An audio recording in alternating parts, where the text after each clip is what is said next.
جمال الوجود بذكر الإله، وتصفو الحياة بنور هداه. جمال الوجود بذكر الإله، وتصفو الحياة بنور هداه. وتطلب نفس له طاعة، ويبلغ سعد إلى منتهى. فؤاد شغوف إلى ربه، أحب رضاه أحب لقاه. يظل يجيء إلى ربوة قرار، ويسمو وذا مبتغى. فلا لهو يثنيه عن سيره،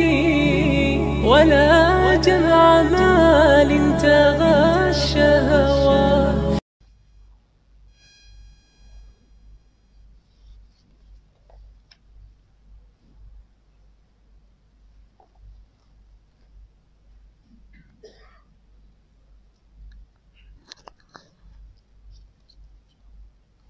أعوذ بالله السميع العليم من الشيطان الرجيم. بسم الله الرحمن الرحيم، وصلى الله وسلم وبارك على عبده ورسوله محمد وعلى آله وصحبه أجمعين. سبحانك لا علم لنا إلا ما علمتنا، إنك أنت العليم الحكيم. اللهم اجعل أعمالنا صالحة ولوجهك الكريم خالصة، ولا تجعل للشيطان نصيبا منها يا كريم يا رحمن. اللهم لا سهل إلا ما جعلته سهلا، وأنت تجعل الحزن إذا شئت سهلا. اللهم مالك يوم الدين، إياك نعبد وإياك نستعين. السلام عليكم ورحمة الله وبركاته. الحمد لله أمبالا تندو أمبا بركدا مكسيني نما ينافع كجدي كجايا أكدام فهم باكا دام فهم الله صحرما. هذا مديا سبب يما الأكرم محمد صلى الله عليه وآله وسلم. أنا أفرم مسلمون على كيشين نمان جدي ولو فناي مؤمنون باو. أنا كصحابة كل جلهم ولو من جلا جرفة كدينين responsibility كاتا فو الله دين سيرولا أبي يرم نبي أم على ديلي على كان نفني الإسلامية على كان قرطنا الدنيا يعني لاهرا على كان لبا من يمان دام بلا جلهم nga jamana laka baski laka herej ga kono laka toroba laka fitna wuli laka hakli sigu dama laka kenaya dama banami yangaleno dunya ma sanfe ala la jarabi bana ala kan kisha toroma ay munu soro laka lafiya danu munu fatula sababu ala ka hinula islamewla otma ma munu soro ala ko lukisha bashima ala kan be kishi ala ka labangu manda mbema ko famina nga wala ndala noye ama qur'an tafsiri hal biyami suratu abasa ma be yoro min awdi allah subhanahu wa ta'ala koko kalla lamma yaqdi ma amara kelen ko fi aka adama din aya dan ka teme ala teme periode mununa dani kono ka ta dani jujona no ya sursi adama din sursi adama din original d'origine otma ala o fain ko yana adama din ka kafa ka fila yare ma ka yada ka miri ala ya dan ka bo fen folo folo mun ma dunga soro ka teme na ye zakulo khay dunga soro ka teme na ye periode la ay munu lakali nin bebe ala ka seyira ni bayira adama din be ala ka se kono adama din manganga annun korota ka ba ala ka yamariya kama masamu ye eda ka boni jujoina ni fen jashilina ka klaka yelemana ka doni anaka observation ka bola halala ka ta la halala ka bola halala ka ta la halala fuana ay wakati mulati ke kana dunia kono ka klaka sra no yi summa sabila yasrahu isra no yi ma inana dunia kono ko ka dento kono bara kono ni ko ama ko yoro do be mun ka boni kono bara yi a ferele no ni kono bara yi kono bara te jatimna kono bara te jata a gerefe tellement il avait tout là-bas, a b'a fɔ ko bɛ se ka kɛ cogo di parce que ala ye ale dan k'a bila ba kɔnɔ a mako bɛ fɛn fɛn na wagati k'o bɛɛ satisfait a ye Allahu akbar a bɛ ninakili ba barajuru fɛ a bɛ dumuni sɔrɔ ba barajuru fɛ ji ala ye réserve bila ba kɔnɔbara la mun b'a to a tɛ nɔrɔ a tɛ kole ba kɔnɔbara la k'a fari bunaki o y'a sɔrɔ a kɛnɛkɛnɛnin don ni ala ma hinɛ a la ka ji bila ba kɔnɔ a bɛ nager min na n'a nɔrɔla ba kɔnɔbara la ka heure dama dama kɛ dɔrɔn i b'a sɔrɔ a farikolo bɛ bunaki ka t'o la a bɛ k'i b'a fɔ jɛgɛ kɛnɛ mɔlen ka denyɛrɛnin to a ba kɔnɔ donc ala de y'o kɛ ba kɔnɔ ji ka ca walasa a bɛ yɛlɛma yɛlɛma i b'a fɔ ŋɔmi jira n'a bɛ tulu kɛ ŋɔmi kɔrɔ cogo min na a kana nɔrɔ faga la o kɔfɛ ni période nana saison mun nana ala b'o contraire bila ba kɔnɔbara la par exemple n'an bɛ fonɛnɛ na sisan ala bɛ ba kɔnɔbara chauffer walasa o tuma nɛnɛ min bɛ ka da balikuw kan n'olu bɛ yɛrɛ yɛrɛla kɛnɛ ma n'o dala den kan k'a to ba kɔnɔ a bɛ sa o tuma ala bɛ kɔnɔbara chauffer n'an yɛlɛmana ka na période chaude la n'o ye funteni chaleur ye ala bɛ o saison contraire kɛ ba kɔnɔ an bɛ to tuma min na an bɛ fɛ ka ban kana gileku la an bɛɛ b'an yɛrɛ ɲini bɛɛ b'a nata i ka clim sɔrɔ i ka ventilo sɔrɔ o tuma ala bɛ ba kɔnɔ suma ka d'a kan an bɛ o chaleur mun na an n'an ka balikuya an n'an ka maakɔrɔbaya n'o ɲɔgɔn dala denyɛrɛnin ka ba kɔnɔ a bɛ sa ala ye nin bɛɛ kɛ den hinɛna makarila kanuna walasa a ka ala dɔn o la ala ko adamaden man kan ka ale ala sara ni juguman ye adamaden man kan ka kɛ fitiriwale ale ala ma o tuma ko ni k'a den to nin lahala na n'i ko a ma ko e filɛ nin ye ko e mago bɛ mun na k'a to a ba kɔnɔ a b'a fɔ ko foyi ale mago bɛ mun na n'a kɔntana f'a bɛ ba tan a kɔnɔbara la Allahu akbar fo jatigimuso yɛrɛ b'a fɛ yen ko a filɛ n kɔnɔbara filɛ den lamagatɔ filɛ Allahu akbar tellement a yɛrɛ fɛ il a tout là-bas il est à l'aise donc n'a yɛlɛmana dɔrɔn a bɛ bamuso gosi surtout ni période bɛ ka surunya kalo 7 kalo 8 a bɛ ka surunya a bɛ yɛlɛma lahaliya bɛɛ lajɛlen ko ni ko a ma wagati ko bon ko yɔrɔ ko e bɛ yan ko mun ko b'i la a b'a fɔ foyi ni ko bon ko yan b'i bɔ a b'a fɔ awɔ yan bɛ n bɔ kɛ n bɛ nager cogoya bɛɛ n bɛ dumuni sɔrɔ n bɛ fɛn bɛɛ kɛ bon ni ko bon ala mun ye e bila yan o kɛlen don ka yɔrɔ wɛrɛ dilan ne ɲɛ da l'o ka don o don ka bon ni ba kɔnɔbara ye siɲɛ miliyari 1 a b'a fɔ ko can tɛ c'est faux foyi tɛ min ka bon ni ne ba kɔnɔbara ye o bɛ se ka kɛ cogo di ne ba kɔnɔbara fɛrɛlen ba ye foyi man kɛ yan n bɛ fiɲɛ minɛ n bɛ dumuni kɛ n bɛ sunɔgɔ n bɛ yɛlɛma n bɛ ko bɛɛ kɛ n bɛ nager n bɛ kulonkɛ kɛ n b'a tan ne bɛ taa kɛnɛ wɛrɛ sɔrɔ min ka bon o bɛ se ka kɛ cogo di mais don min na n'a nana duniya kɔnɔ Allahu akbar don min na n'a kun bɔra fiɲɛ na ka na fara an ka nin duniya in kɔnɔ nin gaba in kɔrɔ yan ni planète ba in na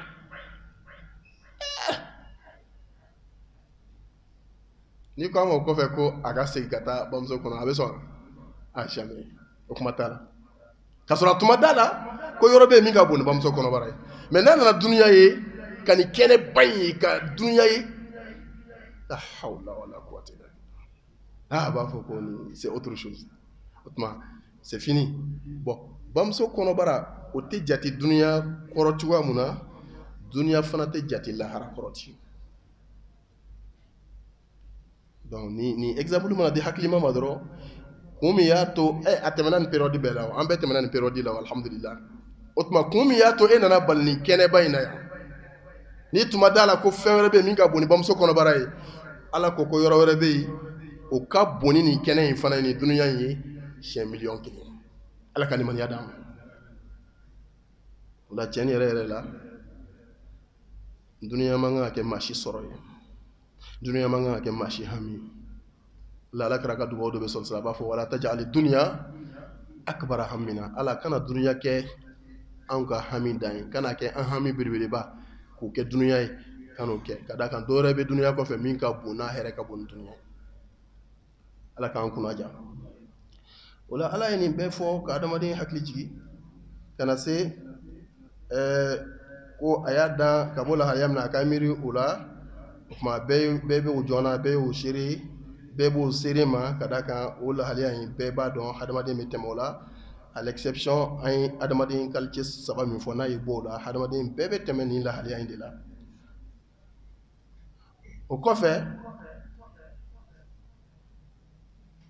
ko n'a ye ale alaja a b'a kunu waati min y'a ja a b'a adamaden lawuli les jours de la résurrection lahara don kununi don les jours du jugement k'i k'a bila i kunna a ye période mun fɔ ko e tɛmɛna o la i bɛna i ka ɲɛnamaya kɛ a y'i kanu ni séjour min ye a y'i kanu ni si hakɛ mun ye o bɛɛ kɔfɛ i bɛna fatu fatuli kɔfɛ kaburu kɔnɔ sigi bɛ yen kaburu kɔnɔ sigi kɔfɛ ko waati min y'ale ja k'ale b'i kunu o ye baara wililen destination laban la dernière destination adamaden ka taama laban o de ye kiyama kɛnɛ o kɔfɛ dɔrɔn arijinɛ don de bɛ walima jahanama ni taama jan ye dɛ maa bɛ laban ni kiyama kununi de ala ka laban ko ɲuman d'a ma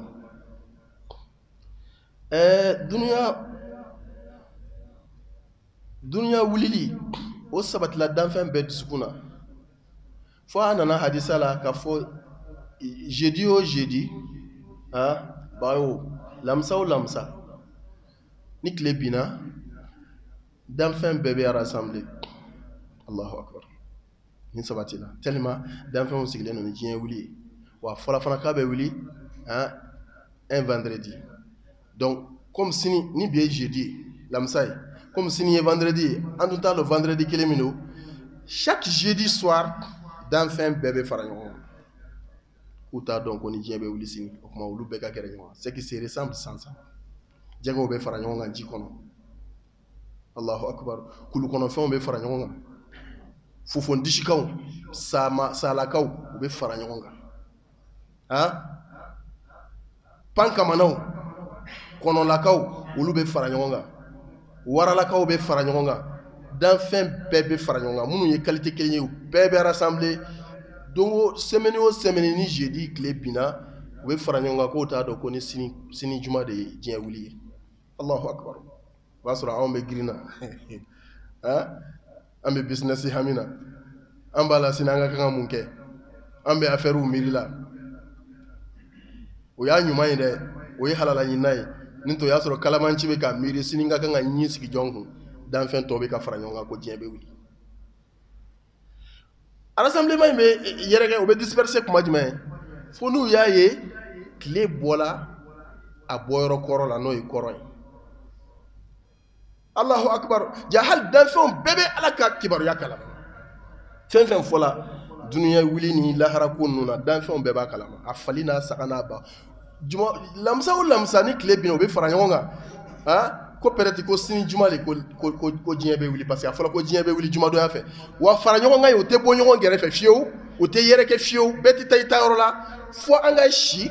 ka dugu kɛ juma na wa fo tile ka bɔ kɔrɔn fɛ o bɛ sɔrɔ ka yɛrɛkɛ ko bi juma in ko tɛ parce que a fɔra ko ni diɲɛ bɛna wuli ko tile bɛ bɔ tile bi fɛ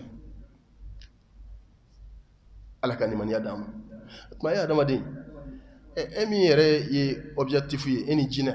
aw mun ye laɲini ye ni bénéfice bɛ lahara la ni kɔlɔlɔ b'a la ni tɔɔrɔ b'a la ni ɲuman b'a la adamaden ni jinɛ de bɛna sɔrɔ bon ninnu laban ye bɔgɔ de an y'o ye suratu nabaw kɔnɔ yawma yanzuru al-mar'u ma qaddamat yadahu wa yaqulu al-kafiru ya laytani kuntu turaba lahara don fɛn fɛn tɛ adamaden ye fɛn fɛn tɛ jinɛ ye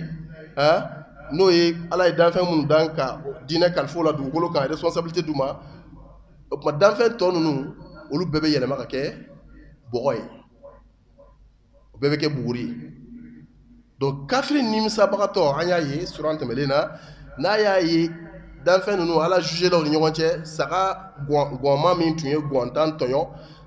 misi gerema min tun ye gerentan tɔɲɔ ni ala ye kiti tigɛ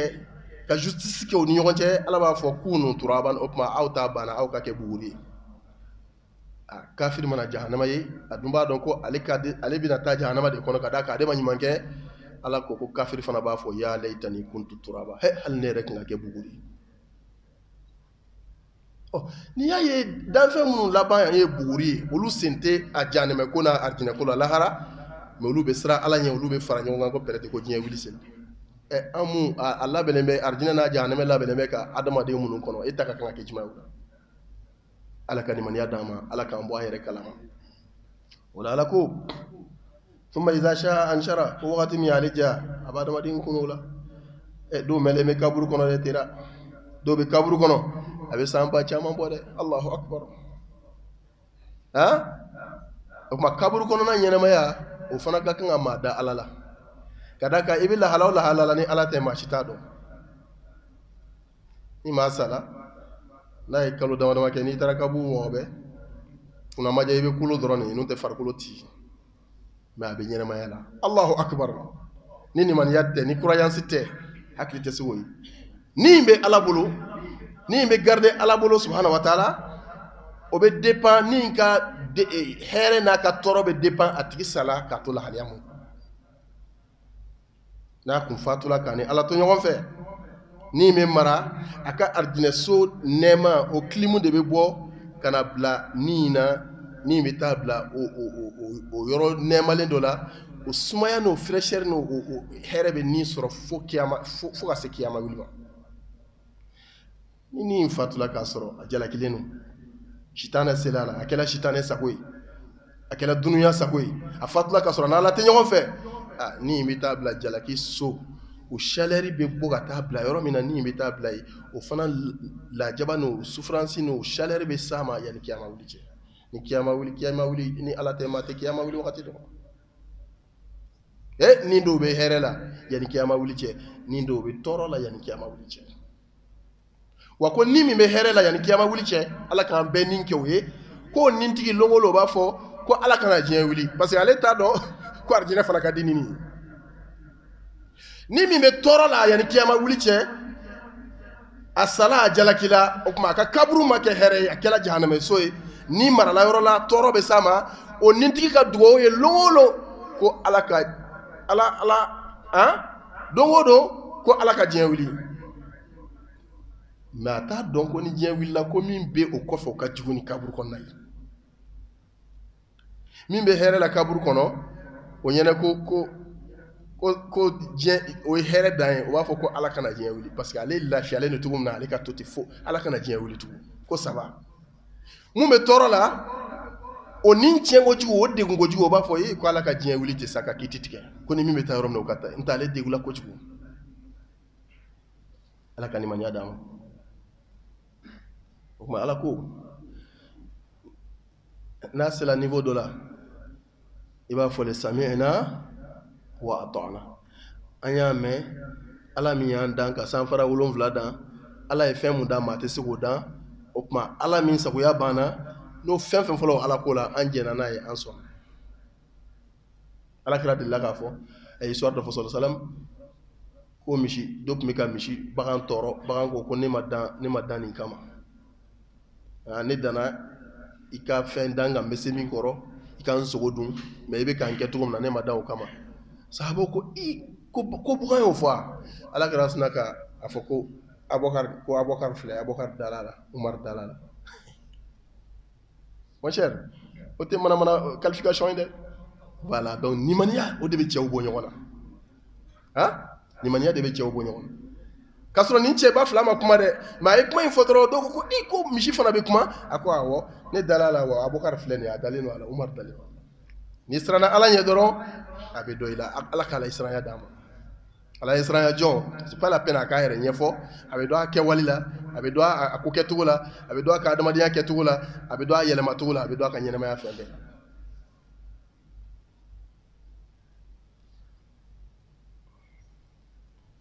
summa iza sha anshara ni waqti mi ala ja kuma ala be alla wuli ala ban kunu kalla lamma yaqdi ma amara akome adama dima ale ala ka yamariya kan ala ya la yamariya mina ma kede ala ya adama di yamariya mina ablala muna min ye folay ala ka yamariya kauna ko adama dima kede ami nyawo yini ga yawo male ala ko kuma adama dima ale batu adama dima da alela adama dima ale ke kilin adama dima ni maniya alema adamadi ma ale bonya ani bonya min kaka adamadi ma ale barkada adamadi ma ale wali mando a ye adamaden yamaruya min a m'a kɛ kella lamma yakdi ma amara adamaden bilala min na a m'a kɛ donc an bɛ ɲɔgɔn ɲininka yɔrɔ min na munna anw dun alhamdulilayi a n'an ɲɔgɔnna wɛrɛw ani silamɛ minnu ka diinɛ ka bon u bolo munna olu dun silamɛw dun bɛ yen c'est à dire yan ne mo munna adamaden dɔw dun bɛ ka ala ka yamaruya kɛ ala dun ko adamaden ma ale ka yamaruya kɛ Malé an t'o question posé hein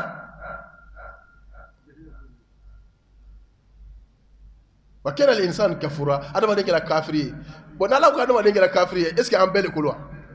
voilà c'est à dire tout simplement ala bɛ fɛ k'a fɔ ala bɛ baara kɛ jalla jalaluhu a ka ko taabolo dɔ ye kuma bɛɛ a bɛ kuma majorité kan jalla jalaluhu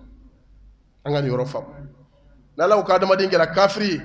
adamaden kɛra yɛrɛ tɔɲɔna ye adamaden kɛra sitanɛ sago ye adamaden kɛra jahanamaden ye adamaden bɛɛ ko tɛ mais adamaden sɔn caman de bolo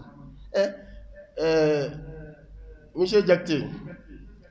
l'humanité a été estimée aujourd'hui à combien de voisins? À peu près 7 millions, 7 milliards. 7 milliards. Ah, Kalangela oni kibari la selo ko ambe dugolo kan bi kambe ma milliard wolonfla. Malé al no kala wari yere o don yere. Ala ka geraske manda mema.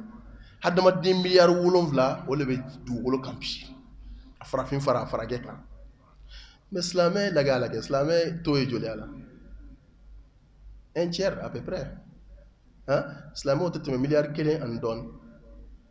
Oh, n'a pas quoi, Adama la kafri, et n'a dala sa cotienne, Adama la kafri. Et milliard wolov là, ni milliard kelen dron son alay, ou le milliard kelen qui me duru. Obédiato là, Allah ka kuma yorofle, subhanahu wa ta'ala. Wa kuma be, ni, ça c'est très nécessaire. Ni femme dron, ebe dîner fait un chaman femme, Allah ka en dessous noroya. Hal ka fɛn haramu ya ala bolo k'a fɔ nin ye haramu ye nin ye halala ye a bɛ taa ni nin méthode le ni principe le dɔnnibagaw ko la jurisprudence faculté dɔ bɛ université islamique la u b'a fɔ ko jurisprudence olu mɔgɔw ko la tatamahadul masalih ko k'a fɔ ko fɛn ala ye fɛn dɔ dan a bɛɛ ye hɛrɛ ye adamaden kɛwale la walima a bɛɛ ye tɔɔrɔ ye ko ten ma cidenw ni mɛlɛkɛw fɔ mais anw adamaden tɔw adamaden ordinaire e kɛwale bɛɛ tɛ se ka kɛ ɲuman ye 100% k'a bɛɛ kɛ juguman ye 100% hali sitanɛ munna sitanɛ ye Abu Hurayra kalan Allahu la ilaha illa huwa al-hayyul qayyum les plus grands versets du Coran sitanɛ le ye a kalan la o ka ɲi o man ɲi mais est-ce que o bɛ sitanɛ kɛ quoi ka ɲi non. Parce que a ka tiɲɛni ka bon ni a ye karamɔgɔkɛ kalanso kelen aya kelen ni min na ale ka tiɲɛni a n'a ye kafiriya min ta ka sin ala ma n'a ye ala kota mun kɛ a n'a ye kɛla sababu ye ka adamadenya fili o kɔlɔlɔ ka bon ni a ye Abu Hurayra kalan ayatal kursi mun na bon adamaden i bɛ nin ta i ka ɲɛnamaya kɔnɔ i b'a lajɛ n'a sɔrɔ e ka ɲuman ka ca kana maaw ta jate dɛ e yɛrɛ ni ala cɛ i y'i wolo kuma ni bi cɛ i da kuma ala la k'a fɔ k'i ye silamɛ k'i yɛrɛ réclamer k'i dala lahara la i dala saya la i dala kaburu la i dala la k'i bɛna taa di ala ma e ka ala ɲɛsiranya hakɛ ani ka ala kelenbagaciya hakɛ ani bɛ ala bonya bɛ yɔrɔ cogo min na n'i tɛ ala kota e k'o hakɛ lajɛ ani i bɛ ala kota hakɛ min na e k'o misiri n'i y'a ye min hakɛ ka ca dɔrɔn o tuma i y'o mɔgɔ de e y'o mɔgɔ de n'i ka ɲuman ka ca n'i ka juguman ye i jigi da ala kan i ka yafa ɲini juguman ye i ka continuer ni ɲuman ye ni ala sɔnna hɛrɛ b'i la ya rabbi ala k'an kɛ hɛrɛmɔgɔ ye diɲɛ la ala k'an kɛ hɛrɛma ye lahara mais ni e ka juguman de ka ca n'i ka ɲuman ye i yɛrɛ ɲini dɛ i bɛ faratiba de donc ala ka ko bɛ taa ta gulɔ ani jeu de hasard sobo ninnu ni quoi loterie ninnu ni jeu de hasard bɛɛ ala y'a fɔ o ako ala kirama wa yasalunaka anil khamr wal maisir o bɛna e ɲininka sɔɔni o bɛna ɲininka fɛn dɔ yɛrɛ kelen n'o ni ɲɔgɔn cɛ u ni nɔrɔlen don a la mais a man ɲi o bɛna ɲininka kiti la o ye fɛn fila ye jeu de hasard ani fɛn ani gulɔ kul fihima ismun kabirun wa manafi'u linnas o bɛ kuranna kɔnɔ suratu bakara a f'u ye ko tɔɔrɔ b'a la nafa b'a la wala ala le ye nin fɔ dɛ ala kira ma nin fɔ foyi a filɛ n'a ka di alimami a bɛ safo seli n'a ye ko gulɔ ko nafa b'a la jeu de hasard nafa b'a la mais tɔɔrɔ b'a la bon ala ko tɔɔrɔ b'a la nafa b'a la mais a bɛna haramuya cogo di sisan wa ismuhuma akbar min nafihima a tɔɔrɔ ka bon n'a nafa ye o de la n y'a haramuya ala ka ko bɛ taa tan de subhanahu wa ta'ala ka di yɛrɛ nɛgɛ dɛ ka fitinin di ala ma e yɛrɛ tun b'a lɔn ala ye hɛrɛ min k'i ye e y'o ye e de bɛ fitinin dilan ala ko la mais i bɛ caman di duniya ko la e yɛrɛ b'i ta yɔrɔ lɔn o tuma ala ko k'ale b'a kalama ko tɔɔrɔ b'a la nafa b'a la mais a tɔɔrɔ ka bon o la y'a haramuya tɔɔrɔ jumɛn bɛ nafa jumɛn bɛ gulɔ la non nafa min b'a la gulɔ mina b'a fɔ ala k'an kisi an b'a lakali ka bɔ yɔrɔ ala kana gulɔ mina bɔ an juriya la ala kana an si kɛ gulɔ mina ala k'an laban ɲɛ ko n'i y'a min k'a bɛ susi pan i kan hakili dérangelen don problème ka ca responsabilité ka ca téléphone mankan famille monde des affaires ko n'i y'a min k'i bɛ soulager o wagatinin kɔnɔ n'i y'a min tuma bɛɛ hakili bɛ degun min kɛ i hakili bɛ lafiya o wagati o y'a nafa ye parce que bɛɛ bɛ hakili lafiya fɛ mais kɔlɔlɔ mun b'a la n'o ye a ka hakɛ to a b'o kɛ n'a sugunɛkɛ ye a n'a manamanakan fɔ n'a danbe tiɲɛ kumaw ani hali maa min ni fa b'i la i tɛ sɔn ko dɔ ma mais n'i ye gulɔ min i b'a kɛ cɛ min n'u k'a ma ko bon fɛn saba filɛ i ɲɛna t'a la ka da sɔgɔ a da la maa ɲuman ba ko kirimu saba bɛ yen k'a ka dɔ ta o choix c'est à dire denyɛrɛnin lalen filɛ a k'a kan tigɛ walima walimuso dafalen filɛ nin ye a ka manamana k'a la wala gulɔ filɛ a ka gulɔ min sitana bolila ka na sitana y'a ye n'ale mana nin guider c'est à dire a bɛna kelen dɔrɔn kɛ sitana ko a ma ko a kana denyɛrɛnin kan tigɛ dɛ innocent a ma diɲɛ ma ye k'o kan tigɛ non k'a bɛ taa jahanɛmɛ na k'a k'o to yen k'o kirimu ka bon kojugu i ko walimuso fana non k'a k'o to yen k'a kana se maa ma min ma daga ye ko plutôt k'a ka gulɔ min au moins ko n'a ye gulɔ min k'a b'o ŋanaŋanakan fɔ k'o dan o kelen na ye ko n'o y'a bila k'a b'a ka sabarasen fila don ka taa cɛ ye gulɔ min a ye gulɔ min dɔrɔn a ye denyɛrɛnin kan tigɛ a sulen a sera walimuso in ma donc ala ko a bɛ susini min tɛmɛ e kan e soulageli min k'o kɔnɔ a n'a bɛ tiɲɛni min kɛ l'humanité ye o tuma a tɔɔrɔ ka bon n'a nafa ye n y'a haramu jeu de hasard fana même chose bɛɛ tɛ perdu mais mɔgɔ 100 na joli de b'a sɔrɔ karamɔgɔkɛ y'a fɔ mɔgɔ kelen ni maa 100 ye sobier ta peut-être maa kelen de bɛ gagner walima a cɛnniba kɔni ye maa 10 ye maa 90 olu dusu kasilen ani maa 10 nisɔndiyalen jumɛn de ka fisa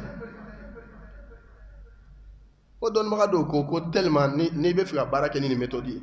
ala k'an kisi a ma ala kana saya ɲɛsin a ma ala kana kɛ machine bɔ sababu ye comme ko ni par exemple ni bolifɛn ye i kɛɲɛ ala k'an kisi exemple lo maa 2 bɛ yan jama bɛ yan maa 2 de tora la oui fɛn ni méthode in na e bɛ ni fara yɔrɔ tɛ kɛcogo foyi tɛ yen kelen ka taa don sugu kɔnɔ jama na walima n'i ma 2 i ka sin olu ma o tuma i bɛ ala minɛ i bɛ sin 2 in de ma minɛ kana taa jama na toujours majorité ala b'o o le makara jala jala donc n b'a kalama gulɔ jeu de hasard nafa b'a la mais a bɛɛ tɔɔrɔ ka bon n'a nafa ye o tuma n y'a haramu o la ko la n'a adamaden waati min y'a diya a b'i kunu kɛla lamma yakilima amara ko adamaden ma ale ala bonya adamaden ma ale ala ka yamariya fa mais adamaden bɛɛ ko tɛ adamaden sɔn caman de ko don an b'a la deli minorité min n'o y'a ka yamariya kan kɛ o seko la minorité min n'a y'olu dusukun nɔrɔya n'a y'u b'u kalama n'u dalen don ala la o dalen don kaburu kɔnɔna ɲɛnɛmaya la o dalen don lahara la yarabi ala k'an ye olu cɛla ala k'an kunnaja falyanzur insanu ila ta'ami a ko mais ko adamaden kan ka réfléchir a yɛrɛ balo cogo la tugun a ko fɔlɔ k'i ka miiri dancogo la sisan a ko i balo cogo ja ala le ye nin 2 bɛɛ kɛ e danni ani gɛrɛsigɛ a bɛɛ bɛ ala le bolo falyanzur insanu ila ta'ami adamaden ka miiri a ka dumuni na anna sababna al-ma'a sabba ko ale de ye san jigi ka san suru dugukolo kan fo ka dugukolo ɲigin thumma shaqaqna al-arda shaqqa ale sɔrɔ ka dugukolo sumalen k'o pɛrɛn ni adamaden ka suma ye. CMDT b'a fɔ ko 15 mai à partir de 15 mai ko samiya do la o tɛ an ka maakɔrɔba dɔw b'a fɔ ko non ko plutôt ko fo juin ka don juin kɔnɔ en tout cas ni samiya do la wagati mun na n'e taara ka taa suman don dugu la bayo e de b'a bɔ a non mais bɛɛ conviction bɛ bɛɛ la k'a fɔ ni samiya kɔni do la n'i ye suman don a bɛ falen mais e ni ala cɛ e de b'a falen o de la sura min bɛ yen ni filaw jagitegilakaw ko n'i b'a kalan k'i bɛ wari sɔrɔ jagite o ye sura jumɛn ye a fɔ sa ok yali koyi sura jumɛn yeyi a b'a dɔn a y'a yɛlɛma de Iza waka mais effectivement fɛn tɛ dɛ kulon tɛ dɛ bon alakira m'a fɔ direct sɔlɔ mais sahaba dɔ y'a fɔ dɛ sahaba dɔ y'a fɔ Ibn Mas'ud a fatutɔ la ala ka jama a fatutɔ la ale ka den ka ca ala k'an laban ɲɛ ala ka barika don an juriyaw la donc a hinɛ don la maaw la a sala ka den caman to den mungunu yɔrɔ mɔgɔw bɛ yen subhanallah donc a kamaradu ko a ma ko ko alimami ko i hinɛ banna i ka bana hinɛ banna mais au moins ko wɛrɛ hinɛ jɔyɔrɔ banna a ko ye jumɛn ko e ka so falen filɛ denmisɛn mugumuguninw ni denw na i denw bɛ fan bɛɛ ala dun ta bɛna se e ma a ko non ko kana o hami ko n'ala sɔnna u bɛna su yɛrɛ kɔrɔ n y'u kala izawa kati la u bɛna to ka izawa kati kala o kɔni o sabati la mais alakira m'a fɔ dɛ Ibrahim Mas'ud y'a fɔ mais munna sa bɛna se alakira ma parce que sahaba bɛɛ tiɲɛ fɔla donc dɔnnibagaw ko ni sahaba kɔni ye kuma fɔ a ko n y'a mɛn alakira da o a m'a fɔ n y'a mɛn alakira da o ni alakira ka sahaba kɔni don sallallahu alaihi wasallam ko c'est sûr sursi b'a la a y'a mɛn alakira da donc izawa kati a kalali ka ɲi a ka ɲi i to a kalan surtout su fɛ fitiri ni safo cɛ walima safo kɔfɛ i b'a kalan yanni i ka da a ka ɲi a ka ɲi a ka ɲi a ka ɲi i b'a kalan tiɲɛ yɛrɛ la an t'a fɔ i bɛ kɛ milliardaire ye mais i tɛ dɛsɛ inchallah i tɛ dɛsɛ o suran caman bɛ o mérite fɔla suratul kahf yali ko ye min fɔ sa non o ta ye ka nɔɔrɔ sɔrɔ ni mɔgɔ o mɔgɔ ye a b'a dɔn ko nin ye silamɛ ye ala bɛ nɔɔrɔ bɔn i kan suratul kahf les jours de vendredi i b'ale kala vendredi surat la caverne de ta voilà c'est je pense que c'est 111 versets a ka jan dɔɔnin dɛ verset 100 ni verset 11 i b'a kalan jumalonya fɛ juma o juma i b'a kalan ala kira kɔni y'o fɔ sallallahu alaihi wasallam a ko n'i b'o kalan ala bɛ nɔɔrɔ d'i ma n'i bɛ suratul kahf kalan juma o juma ala bɛ nɔɔrɔ bɔn i kan ko ka bɔ yan ko fɔ alikaba la ala kira ko tɛ sallallahu alaihi wasallam ala k'an dusukun nɔɔrɔ yan o sura dɔ fana an yɛrɛ bɛ ka bɔ an ka thème kɔnɔ an b'a daminɛ sura dɔ fana o ye aya 30 ala kira ko sura dɔ bɛ kuranɛ kɔnɔ verset 30 a ye surunali dɔ a tigi ye kaburu kɔnɔ ça c'est suratul mulk suratul mulk tabarakallazi biyadihi al-mulku wa huwa ala kulli shay'in qadir ko cɛ dɔ tun b'a kalan a salen a ye surunali dɔ ye kuranɛ bɛɛ ye hɛrɛ ala k'an laban ɲɛ donc ko adamaden k'a ka dumuni lajɛ donc sura in kɔnɔ sura min ni filaw b'a fɔ ko n'i y'a kalan i bɛ wari sɔrɔ o sura in kɔnɔ ala segila nin yɔrɔ kan yan a fara aytum ma tahrusun a ye n kunnafoni joona aw bɛ sɛnɛ min kɛ a bɛ fɛ n'a y'a mɛn ko samiya don la ni san ko ta a bɛ boli ka ɲɛsin dugukolo ma ka taa dugukolo labure ka semences don dɔw bɛ tiga don dɔw bɛ keninge don dɔw bɛ miri don dɔw bɛ kaba don a ye ne ala kunnafoni a antum tazra'unahu am nahnu zari'un aw de b'a falen wa ne ala de b'a falen jɔn de la kana sigi ne ko ko sakɔ k'i sɛgɛnna bi wayi cɛ n ye suma min don semaine tɛmɛlen n kun bɛ k'o de ci ka bɔ dugu ma quoi n sɛgɛnna n kun bɛ ka suma in jɔn de la k'o fɔ i bɛ taa don maa si dalen tɛ ala la maa si ka nimaniya ma bɔ ka sɛnɛkɛla bɔ a bɛ fɛn dɔ dugu la a bɛna da ka sunɔgɔ a bɛna gɛrɛn don a yɛrɛ tun b'a dɔn k'a bɛ falen bon e dala la ko ala mun b'a falen munna e tɛ da o ala la ka nimaniya ala ka ko bɛɛ ma sɛnɛkɛla de ka kan ka da ala la ni danfɛn bɛɛ parce que ale yɛrɛ de bɛ suman don maa yɛrɛ kɔni b'a dɔn nin y'ale ta se dan ye ale ta ye dɔrɔn k'a don mais k'a bɔ k'a kɔgɔ k'a kɔrɔ k'a mɔ ala de b'o kɛ subhanahu wa ta'ala o de la ala ko a fara e tun ma tahrusun a ye ne ala kunnafoni aw bɛ suman min don dugukolo la antum tazra'unahu wa nahnu zari'un aw de b'a falen wa ni ala de b'a falen aw de b'a kɔgɔ wa ni ala de b'a kɔgɔ aw de bɛ den d'a ma wa ni ala de bɛ den d'a ma aw de b'a mɔ ka se tigɛli ye wa ni ala de b'a lamɔ a bɔla yen a nana anw yɛrɛ surusi la siga tɛ ala ko la dɛ ala ka nimaniya d'an ma a ko a fara e tun ma tumnun wajulu ala ka nimaniya d'an ma a ye ne ala kunnafoni aw bɛ lawaji min fili ka taa muso ka denso kɔnɔ a bɛ yakileli min kɛ furulabato kɔnɔ ji min bɛ bɔ aw sɔrɔ la ka taa muso ka denso kɔnɔ a antum takhluqunahu wa nahnu al-khaliqun a t'a dan y'o ye wa ou bien aw de b'a dan k'a kɛ adamaden a ye n kunnafoni jalla jalaluhu jɔn de la ka na sigi yan baro jagojugu cɛ ko ne yɛrɛ ma sunɔgɔ su la an ka nin yɔrɔ la an bɛ jakite ala k'an sababa bɛn jɔn de la ka na sigi ko n ma sunɔgɔ su la munna cɛ n y'a f'i ye n ko madame lasiritɔlo sura n ye sura bɛɛ kɛ n kun bɛ ka kunkolo de dilan c'est à dire fɛn min bɔra n na ka taa kɔnɔ n'a kɛra kɔnɔ ye n kun bɛ ka kunkolo de dilan quoi n kun bɛ ka den kunkolo de dilan o de la n ma sunɔgɔ su la jɔn de la k'o fɔ yan cɛ sura ne nana fo 5 heures du matin munna n m'a f'i ye n ko madame gɛrɛsigɛtɔ la n kun bɛ ka kɔnɔbara de dilan sura cɛ ça m'a coûté cher maa si t'o fɔ mais e yɛrɛ b'a lɔn ko madame lasiritɔ lo mais fɛn min b'a kɔnɔ a bɛ yɛlɛmana cogo min na ni ala tɛ e t'a lɔ o de la ala ko k'i k'ale kunnafoni e kɛla sababu ye ka ji min lataga a dɛbɛ la a ka hakɛ to e de b'a dan k'a kɛ adamaden ye wa ou bien ale ala de b'a dan ala ka nimaniya d'an ma an ka ala k'an bɔsi sitanana na an ka manamanaw dabila an ka ala ko in minɛ sɛbɛ la ala b'an lahariya kalama n tɛ se ka taa k'a dan a ka kɔrɔsili b'an kan a ka lɔnni b'an kan a ka se b'an kan wa an bɛ segin a ma subhanahu wa ta'ala ala ka nimaniya d'an ma fadal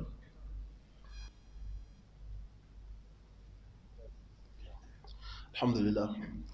o tuma ala ka ko ninnu terre à terre do siga t'a la n kalanna n ma kalan o t'a la ka d'a kan a bɛ ka fɛn minnu fɔ sisan o ye réalité ye olu tɛ science ni kuranna kɔnɔ ko kuma ye mais olu ye exemple frappant ye an yɛrɛ b'o kalama voilà donc ko adamaden ka miiri ka taa a balo cogo ma ale ala de b'a balo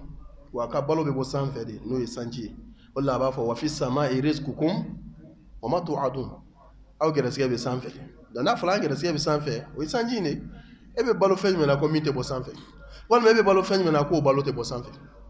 ni bagan don a balo bɛ bɔ sanfɛ parce que san de bɛ na ale bɛ sɔrɔ ka dumuni kɛ ka nɔnɔ di i b'a sogo dun ni yiriden don sanfɛ n'a bɛ yɛlɛma ka don usine kɔnɔ k'a kɛ produit ye a bɛ reproduire a kɔnɔ a source bɛ bɔ sanfɛ n'o ye ji ni ji tɛ foyi tɛ ɲɛnabɔ o tuma ala ko ale min y'i da i danni o b'ale bolo i ka balo o b'a bolo n'ale tɛ e tɛna diɲɛ na wa n'ale tɛ i tɛ balo subhanahu wa ta'ala o tuma i ka kan ka siran o ala ɲɛ a kana na balo tigɛ i la a kana na balo tigɛ an bɛ siran ko embargo k'a sɔrɔ minnu bɛ embargo kɛ olu bɛ embargo kɛ limitini dɔ de la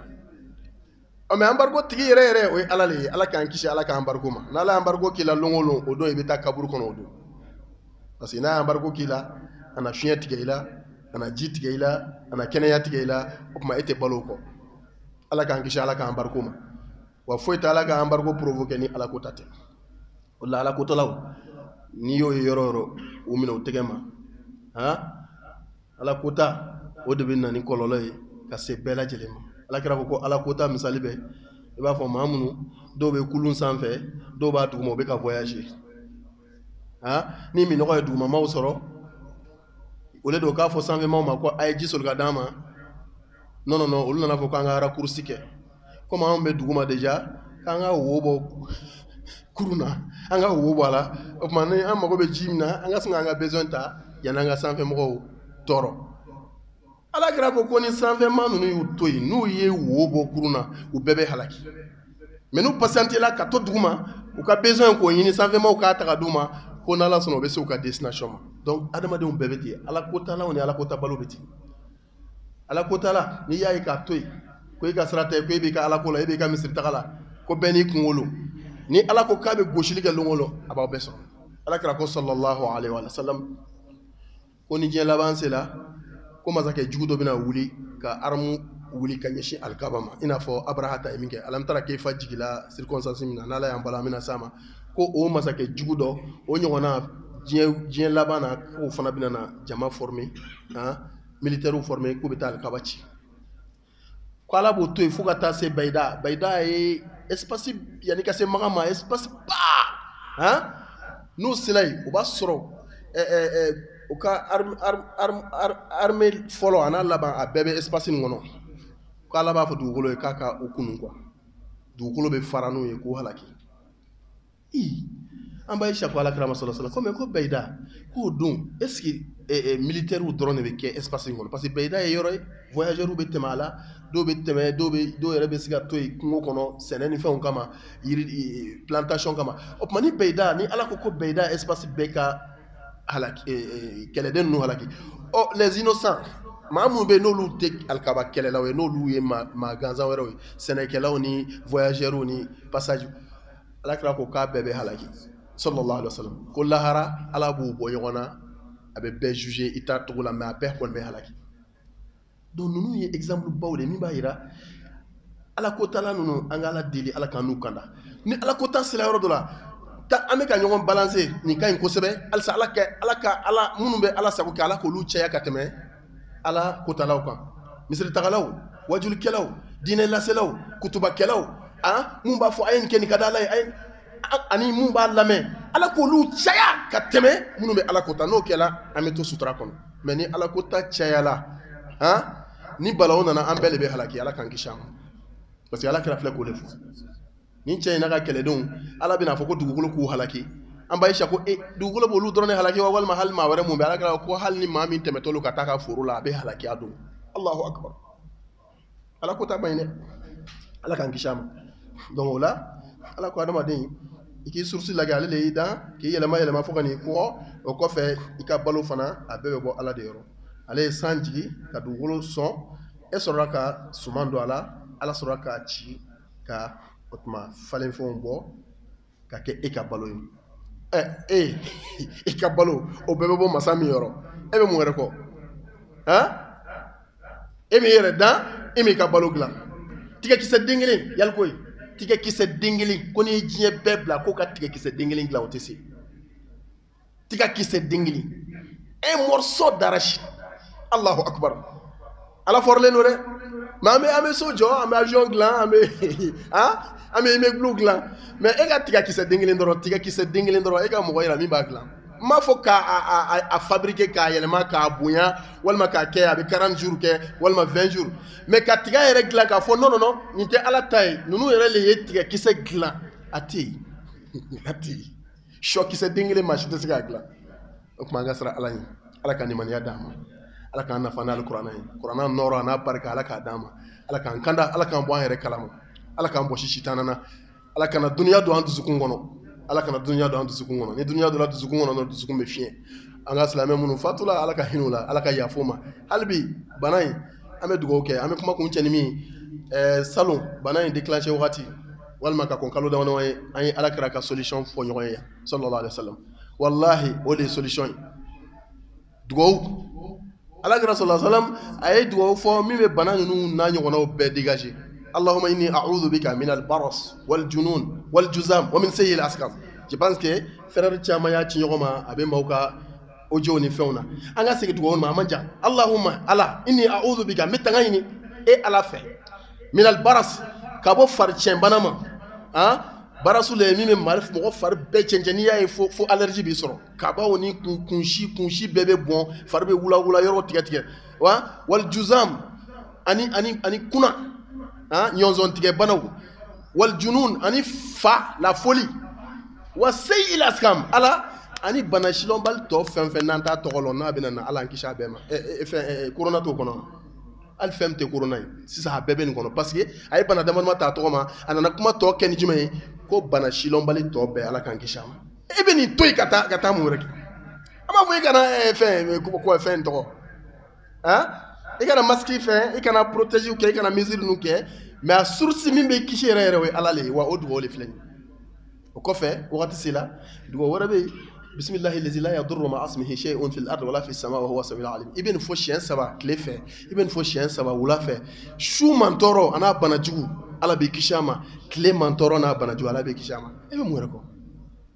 على كان من يداما يا ربي على كان كشي ala kan kisi ala kan gadimba yaw kisi ala kan sigi yaw kisi ala ka silamɛ bɛɛ kisi bana ye ala kan kisi a tɔɔrɔ ma ala ka taga bɔ an dala a bɛ minnu na ala k'u kɛnɛya minnu fatula sababu la silamɛw la ala ka yafu ma a ma anw minnu sɔrɔ ala kana to a kan sɔrɔ ala ka labanko ɲuman d'a ma allahumma laka alhamdu kama yanbaghi li jalali wajhika wa azimi sultanik allahumma salli ala muhammadin wa ala ali muhammad kama sallaita ala ibrahim wa ala ibrahim wa barik allahumma ala muhammadin wa ala ali muhammad kama barakta ala ibrahim wa ala innaka hamid majid اللهم إنا نعوذ بك من البرص والجنون والجزام ومن سيء الأسقام اللهم إنا نعوذ بك من جحد البلاء ودرك الشقاء وسوء القضاء وشماتة الأعداء ربنا آتنا في الدنيا حسنة وفي الآخرة حسنة وقنا عذاب النار سبحان ربك رب العزة عما يصفون وسلام على المرسلين والحمد لله رب العالمين.